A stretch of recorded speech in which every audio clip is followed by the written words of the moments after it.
Periods ಬಗ್ಗೆ ನಿಮಗೆಷ್ಟು ಗೊತ್ತು? ವಿಪರೀತ ನೋವಿಗೆ ಎಲ್ಲಿದೆ ಪರಿಹಾರ?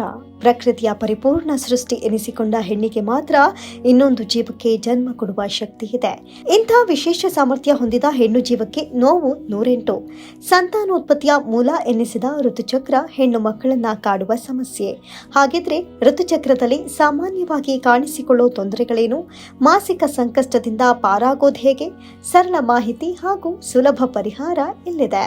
ಹೆಣ್ಣು ಮಗುವಿನ ದೇಹ ಪ್ರೌಢಾವಸ್ಥೆಯನ್ನ ತಲುಪಿಸಿದ್ದನ್ನ ಹೇಳುವ ಸೂಚನೆಯೇ ಋತುಸ್ರಾವ. ಇದು ಎಲ್ಲ ಹೆಣ್ಣು ಮಕ್ಕಳಲ್ಲೂ ಒಂದೇ ರೀತಿಯಾಗಿ ಇರಲು ಸಾಧ್ಯವಿಲ್ಲ. ಅವರವರ ದೇಹ ರಚನೆ, ಆರೋಗ್ಯ, ಮಾನಸಿಕತೆ ಹಾಗೂ ದೈಹಿಕ ಆರೋಗ್ಯ ವಂಶವಾಹಿನಿಯನ್ನ ಆಧರಿಸಿ ಋತುಚಕ್ರದ ವಯಸ್ಸು ಮತ್ತು ಆರೋಗ್ಯ ನಿರ್ಧಾರವಾಗುತ್ತೆ. ಸಾಮಾನ್ಯವಾಗಿ ಭಾರತದಲ್ಲಿ ಋತುಚಕ್ರದ ಆರಂಭವನ್ನ 13ರಿಂದ ಪರಿಗಣಿಸಲಾಗುತ್ತಿತ್ತಾದರೂ ಬದಲಾದ ಕಾಲಮಾನ ಹಾಗೂ ಬೆಳವಣಿಗೆಯ ವೇಗಕ್ಕೆ ಅನುಗುಣವಾಗಿ ಇತ್ತೀಚೆಗೆ ಮಕ್ಕಳು 8ನೇ ವಯಸ್ಸಿಗೆ ಋತುಮತಿಯಾಗ್ತಿದ್ದಾರೆ. 8ರಿಂದ 13 ವರ್ಷಕ್ಕೆ ಆರಂಭವಾದರೆ ಬಹುತೇಕ 50 ವರ್ಷಕ್ಕೆ ಅಂತ್ಯಗೊಳ್ಳುತ್ತೆ ಅಂತ ಅಂದಾಜಿಸಲಾಗಿದೆ. ಎಲ್ಲರಿಗೂ ಒಂದೇ ರೀತಿಯ ಮಾಸಿಕ ಋತುಸ್ರಾವ ಅಥವಾ ಲಕ್ಷಣವನ್ನ ಕಾಣೋದಕ್ಕೆ ಸಾಧ್ಯವಿಲ್ಲ. ಕೆಲವರಲ್ಲಿ 26 ದಿನಕ್ಕೆ ಮುಟ್ಟು ಕಾಣಿಸಿಕೊಂಡ್ರೆ ಇನ್ನು ಕೆಲವರಿಗೆ ಈ ಋತುಚಕ್ರ 28ರಿಂದ 33 ದಿನಗಳ ಸೈಕಲ್ ಹೊಂದಿರುತ್ತದೆ. ಸ್ರಾವವು ಕೂಡ ಮಹಿಳೆಗೆ ವಿಭಿನ್ನವಾಗಿರುತ್ತೆ. ಕೆಲವರಲ್ಲಿ 3ರಿಂದ 5 ದಿನ ಸ್ರಾವವಿದ್ರೆ ಇನ್ನು ಕೆಲವರಲ್ಲಿ 5ರಿಂದ 8 ದಿನಗಳವರೆಗೆ ರಕ್ತಸ್ರಾವ ಕಂಡುಬರುತ್ತೆ. ಪ್ರತಿ ತಿಂಗಳು ಪೀರಿಯಡ್ಸ್ ಸಂದರ್ಭದಲ್ಲಿ ಮಹಿಳೆಯರಲ್ಲಿ ಮಾನಸಿಕವಾದ ಕಿರಿಕಿರಿ, ಗೊಂದಲ, ಉದ್ವೇಗ, ಒತ್ತಡ ಇಂತಹ ಲಕ್ಷಣಗಳು ಕಂಡುಬಂದ್ರೆ ದೈಹಿಕವಾಗಿ ಸೊಂಟ, ಹೊಟ್ಟೆ, ಕಿಬ್ಬೊಟ್ಟೆ ನೋವು, ವಾಕರಿಕೆ, ವಾಂತಿ, ತಲೆನೋವಿನಂತಹ ಸಮಸ್ಯೆಗಳು ಕೂಡ ಕಂಡುಬರುತ್ತೆ. ಕೊಂಚ ಹೊಟ್ಟೆ ನೋವು ಹಾಗೂ ಇತರ ಲಕ್ಷಣಗಳು ಸಾಮಾನ್ಯವಾಗಿದ್ದು ಯಾವುದೇ ನೋವು ತಡೆದುಕೊಳ್ಳಲು ಅಸಾಧ್ಯವಾದಷ್ಟಿದ್ರೆ ನೀವು ವೈದ್ಯರನ್ನ ಸಂಪರ್ಕಿಸುವುದು ಸೂಕ್ತ.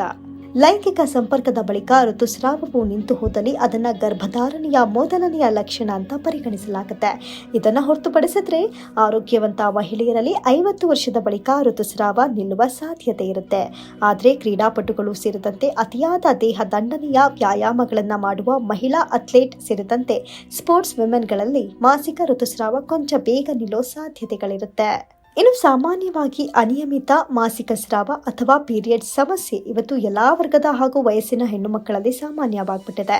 ಇದಕ್ಕೆ ಪ್ರಮುಖ ಕಾರಣ ಟೆನ್ಷನ್ ಅಥವಾ ಒತ್ತಡ ಎಂದ್ರೂ ಋತುಚಕ್ರ ಏರುಪೇರಾಗಲು ಇನ್ನಿತರ ಕಾರಣಗಳಿವೆ. ಥೈರಾಯ್ಡ್ ಗ್ರಂಥಿಯ ಸಮಸ್ಯೆ, ಬೊಜ್ಜು, ಪ್ಯೂಟಿಟರಿ ಗ್ರಂಥಿಯ ಅಸಮರ್ಪಕತೆ, ಅತಿಯಾದ ಒತ್ತಡ ಭರಿತ ಜೀವನ, ಗರ್ಭ ನಿರೋಧಕ ಮಾತ್ರೆಗಳ ಅತಿಯಾದ ಸೇವನೆ, ಹಾರ್ಮೋನಲ್ ಅಸಮರ್ಪಕತೆ, ಕ್ಯಾನ್ಸರ್ನಂತಹ ಮಾರಕ ಕಾಯಿಲೆಗಳಿಂದಲೂ ಪೀರಿಯಡ್ಸ್ ವಿಳಂಬ ಅಥವಾ ಅನಿಯಮಿತ ಮಾಸಿಕ ಸ್ರಾವದ ಸಮಸ್ಯೆ ಕಾಣಿಸಿಕೊಳ್ಳುತ್ತೆ.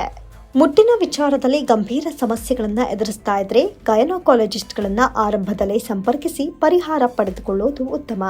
ಇದನ್ನ ಹೊರತುಪಡಿಸಿ ಸ್ವಚ್ಛತೆ ಕಾಪಾಡಿಕೊಳ್ಳೋದು, ಉತ್ತಮ ಆಹಾರ, ಒತ್ತಡರಹಿತ ಜೀವನ ಶೈಲಿ, ತರಕಾರಿ ಸೊಪ್ಪುಗಳ ಸೇವನೆ ಹಾಗೂ ಆರೋಗ್ಯಕರ ಲೈಂಗಿಕ ಸಂಬಂಧದಿಂದ ಮನೆಯಲ್ಲೇ ಮುಟ್ಟಿನ ತೊಂದರೆಗಳನ್ನು ನಿವಾರಿಸಿಕೊಳ್ಳಬಹುದು. ಇಷ್ಟೇ ಅಲ್ಲ, ನೀವು ನಿಮ್ಮ ಮನೆಯಲ್ಲೇ ಇರೋ ವಸ್ತುಗಳಿಂದ ಮುಟ್ಟಿನ ಹಲವು ಸಮಸ್ಯೆಗೆ ಪರಿಹಾರ ಕಂಡುಕೊಳ್ಳಬಹುದು. ಅವುಗಳ ಬಗ್ಗೆ ಸೂಕ್ತ ಮಾಹಿತಿ ಹಾಗೂ ಮಾರ್ಗದರ್ಶನವನ್ನ ಈ ವಿಡಿಯೋದಲ್ಲಿ ನಾವು ನಿಮಗೆ ತಿಳಿಸ್ಕೊಡ್ತೀವಿ ನೋಡಿ. ಶುಂಠಿಯನ್ನ ನೀವು ನಿಯಮಿತವಾಗಿ ನಿಮ್ಮ ಆಹಾರದಲ್ಲಿ ಬಳಸುವುದರಿಂದ ಅನಿಯಮಿತ ಋತುಸ್ರಾವ ಸಮಸ್ಯೆಯಿಂದ ಬಿಡುಗಡೆ ಪಡೆಯಬಹುದು. ಅಲ್ಲದೆ ಶುಂಠಿಯ 1 ಚಮಚ ರಸಕ್ಕೆ 1 ಸ್ಪೂನ್ ಜೇನುತುಪ್ಪ ಬೆರೆಸಿ ಕುಡಿಯೋದ್ರಿಂದ ಋತುಸ್ರಾವದ ಸಮಸ್ಯೆಯಿಂದ ಬಿಡುಗಡೆ ಪಡೆಯಬಹುದು. ವಿಟಮಿನ್ ಸಿ ಸಮೃದ್ಧವಾಗಿರುವ ಹಣ್ಣುಗಳು ಮುಟ್ಟಿನ ನಿಯಮಿತ ಸರ್ಕಲ್ ತರಲು ನಿಮಗೆ ಸಹಾಯ ಮಾಡುತ್ತೆ. ಮುಟ್ಟು ನಿಯಮಿತವಾಗುವಂತೆ ಮಾಡುವಲ್ಲಿ ವಿಟಮಿನ್ ಸಿ ಹಣ್ಣುಗಳ ಪಾತ್ರ ದೊಡ್ಡದು. ಉದಾಹರಣೆಗೆ ಪಪ್ಪಾಯಿ ಕ್ಯಾರೋಟಿನ್ ಹೊಂದಿದ್ದು ಇದು ಈಸ್ಟ್ರೋಜನ್ ಹಾರ್ಮೋನ್ ಉತ್ಪಾದಿಸುತ್ತೆ. ಪೈನಾಪಲ್ ಕೂಡ ವಿಟಮಿನ್ ಸಿ ಹೊಂದಿದ್ದು ಇದು ಉರಿಯೂತ ತಡೆಯುವ ಸಾಮರ್ಥ್ಯ ಹೊಂದಿದೆ. ಇದಲ್ಲದೆ ನಿಂಬೆಹಣ್ಣು, ಕಿವೀಸ್ ಹಾಗೂ ಕಿತ್ತಳೆ ಕೂಡ ಮುಟ್ಟಿನ ಸರ್ಕಲ್ ಸಮಯಕ್ಕೆ ಸರಿಯಾಗಿ ಕಾಣಿಸಿಕೊಳ್ಳುವಂತೆ ಮಾಡುತ್ತೆ. ಇನ್ನು ಅರಿಶಿನ ಗರ್ಭಾಶಯದಲ್ಲಿರುವ ರಕ್ತದ ಹರಿವನ್ನು ಉತ್ತೇಜಿಸುತ್ತೆ. ದೇಹದ ಮೇಲೆ ಆಂಟಿಸ್ಪಾಸ್ಮೋಡಿಕ್ ಪರಿಣಾಮವಿದೆ. ಅದು ಗರ್ಭಾಶಯವನ್ನು ವಿಸ್ತರಿಸಲು ಮತ್ತು ಮುಟ್ಟನ್ನು ಪ್ರೇರೇಪಿಸುತ್ತದೆ. ಮುಟ್ಟಿನ ಅವಧಿಯನ್ನ ಸಮತೋಲನದಲ್ಲಿಡಲು ಅರಿಶಿನ ಹಾಲನ್ನ ಕುಡಿಯಬಹುದಾಗಿದೆ. ಸಿಹಿಯಾದ ಬೆಲ್ಲ ಕೂಡ ಕ್ಯಾರಮೆಲ್ ಅಂಶ ಹೊಂದಿದ್ದು ಇದನ್ನು ಹಾಲಿನೊಂದಿಗೆ ಅಥವಾ ಹಾಗೆ ಸೇವಿಸೋದ್ರಿಂದ ನೋವು ಹಾಗೂ ಉರಿಯೂತದ ಸಮಸ್ಯೆಯಿಂದ ಬಿಡುಗಡೆ ಪಡೆಯಬಹುದು. ಎಳ್ಳು ಹಾಗೂ ಅರಿಶಿನದ ಜೊತೆ ಸೇವಿಸೋದ್ರಿಂದಲೂ ಋತುಚಕ್ರದ ನೋವು ಕಡಿಮೆಯಾಗುತ್ತೆ.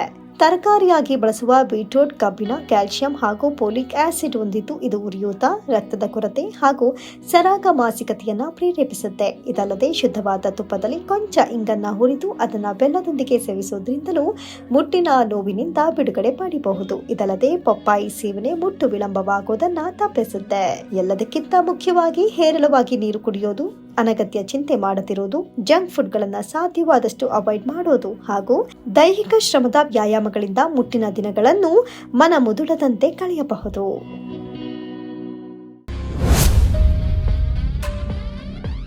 ಲೈಕ್ ಮಾಡಿ, ಶೇರ್ ಮಾಡಿ, ಸಬ್ಸ್ಕ್ರೈಬ್ ಮಾಡಿ. ನೋಡ್ತಾ ಇರಿ ರಿಯಲ್ ಬೆಂಗಳೂರು.